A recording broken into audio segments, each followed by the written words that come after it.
You're watching UATV News. My name is Ina Kosinska. Good evening. The coronavirus mortality rate is lower in Ukraine compared to other countries. This was stated by President Volodymyr Zelenskyy at the All-Ukrainian Forum, Ukraine 30 Coronavirus Challenges and Responses, which started today in Kyiv. According to the president, the government's decision to take unpopular measures and introduce a strict quarantine proved to be successful. Deciding between the blow to the economy and the health of our people, we chose the latter. We took an unpopular step and imposed strict quarantine. It proved to be effective and bought some precious time. The mortality rate in Ukraine is low in comparison to many other countries of the world, European countries. We kept persistent longer than others and didn't enter the lockdown. The restrictions working in January, I think, were quite liberal compared to lockdown formats in Germany, UK, France and other countries. 2,141 people were infected with coronavirus over the past day in Ukraine. Most of all new cases are registered in Ivano-Frankivsk and Zhytomyr regions. In total, a little more than 1,246,000 people fell ill during the pandemic in the country, of whom more than 1,075,000 recovered. Preparations for vaccination against coronavirus are in full swing all over Ukraine. It is expected to start in the second half of February. Recently, the government received confirmation of the delivery of 12 million doses of AstraZeneca and Novavax vaccines. Where they will be started and how the immunization process will be organized, our correspondents will tell. Employees of the Center for Primary Healthcare No. 1 in Kramatorsk are forming medical teams for visits and preparing premises for vaccination. There are 2 primary care centers in the city, each with mobile teams. We have an approved mobile team, doctors, nurses, drivers, special vehicles. We also have so-called vaccination rooms. The Ministry of Health of Ukraine has approved 6 stages of immunization against COVID-19. The first to be vaccinated are doctors who will vaccinate others and treat coronavirus. There are 18,000 such medical workers in Donetsk region only.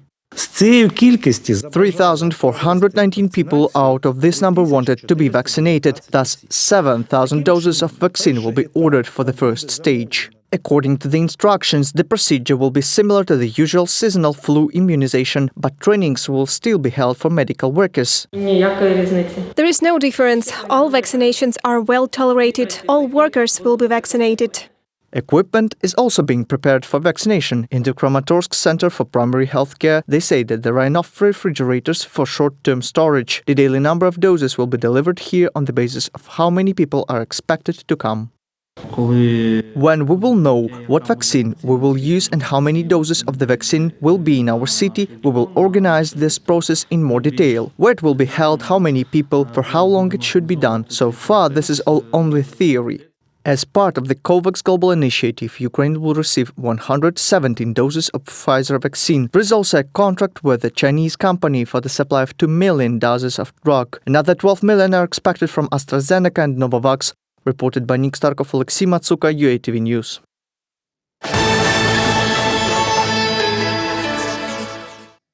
Ukrainian government is going to spend almost $73 million on holding an all-Ukrainian referendum. Our correspondent knows more about the questions for a vote and the value of the result. A national referendum is one of the forms of democracy. The law on the all-Ukrainian referendum was developed based on world practice and taking into account democratic standards. According to these principles, only one formulated question can be put to the vote, with the answer either yes or no. Actually, this is a Ukrainian law, even if we take into account the world experience, in particular if we take Europe. All the same, the Ukrainian bill is adapted to the Ukrainian constitution and corresponds to it and in accordance to Ukrainian realities. Well, the main thing is the political promise that has been fulfilled.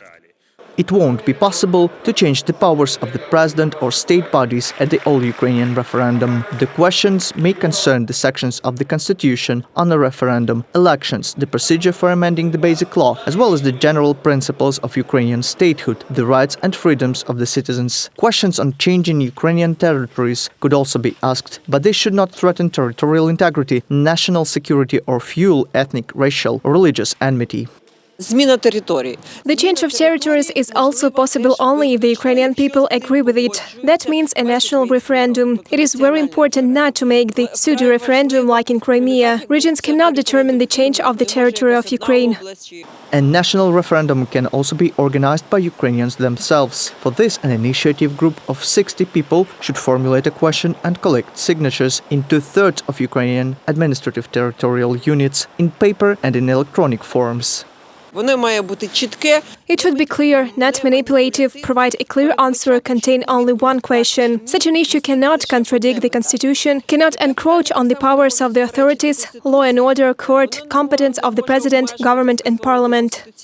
Results of the vote are binding on the relevant authorities. A decision is made if more than half of the referendum participants vote for it. According to experts, there are no issues in the country that need to be submitted to the all-Ukrainian referendum now. However, such a law should definitely be approved. We need such a law. Even if referendums are not held very often, we still cannot function properly in the constitutional sphere that doesn't include a referendum legislation. Citizens of Ukraine who are older than 18 will be able to vote in the referendum. The general holding of a single all-Ukrainian referendum could cost up to $73 million, reported by Nick Starkov, Vlada Tsurkan, UATV News. Is it possible to receive a Ukrainian pension having worked abroad for the whole life?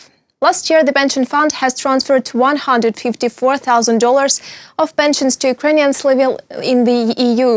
But it turned out that some migrant workers cannot apply for them because of the lack of a bilateral agreement between Ukraine and the other state. My colleagues know more details.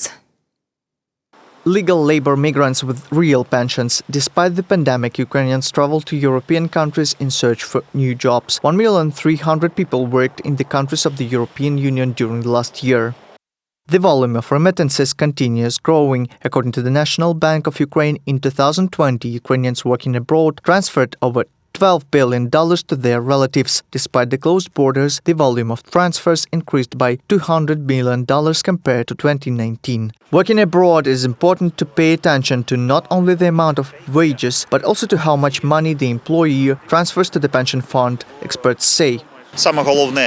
The most important thing for a person, for any Ukrainian seeking for work abroad, is that the work is legal. When he works legally and pays relevant contributions to the main pension insurance fund, then at the retirement age, the Ukrainian can count on the fact that the state will pay him part of the pension savings. Many migrants who have worked in Italy for decades face difficulties in applying for pension in Ukraine. The reason is the lack of an appropriate agreement between the two countries. Negotiations have been going on for 15 years, but Italians are in no hurry because there are much more Ukrainians working in Italy than Italians in Ukraine.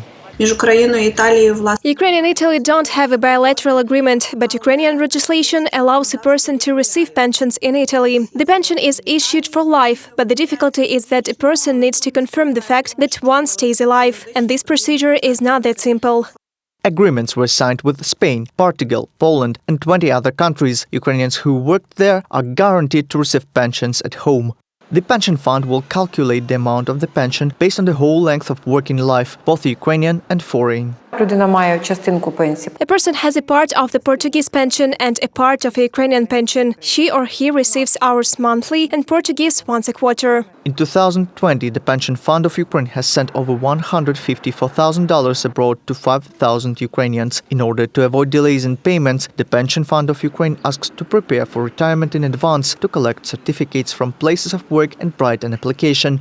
Reported by Nick Starkov, Inna Mazurkevich, UATV News.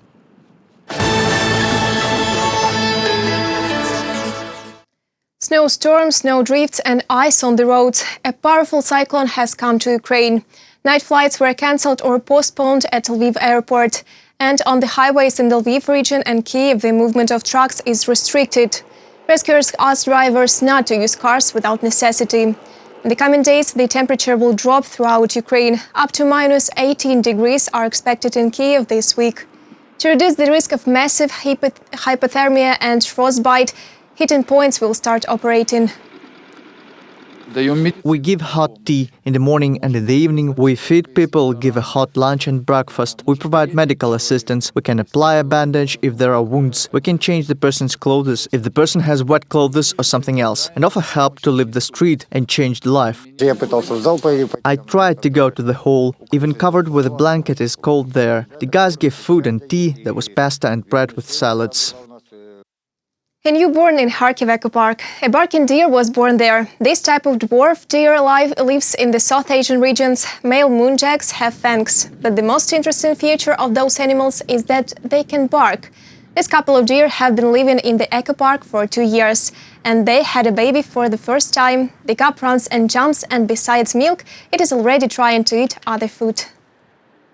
This is the so-called mini deer, which eats both vegetables and fruits, and it can also eat meat. It has fangs to hunt mice, lizards and other small animals. This is the only deer that makes the barking sound. In fact, it's not barking as it is, but it just sounds very similar. They roar and people hear a dog bark. Often they use it during communication with each other. If you are lucky enough, you will hear how they call their females for sure. That's all for this hour. More updates on our official website, YouTube, Twitter and Facebook pages. Thank you for watching. Goodbye.